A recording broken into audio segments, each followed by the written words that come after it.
Every achievement of children is joy to parents.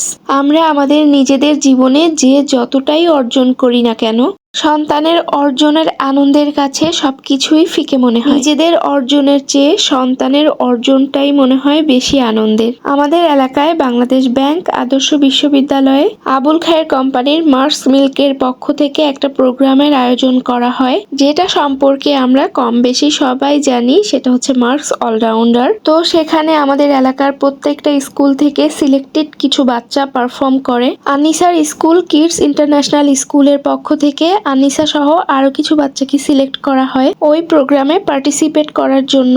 ওখানে participate করার জন্য অনেকগুলো ক্যাটাগরি ছিল, সাস অ্যাজ চিত্রাঙ্কন, আবৃত্তি, উপস্থিত বক্তৃতা, নাচ, গান, গল্প বলা।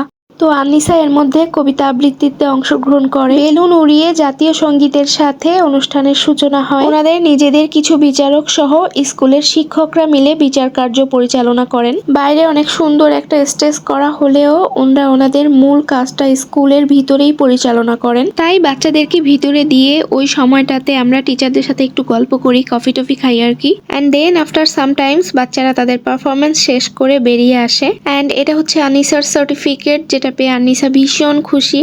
অবভিয়াসলি আমিও অনেক খুশি, আর সেই সাথে টিচারদের প্রতি আমি ভীষণ গ্রেটফুল, কারণ তারা বিশ্বাস করেছে যে আনিসা এখানে পারফর্ম করতে পারবে।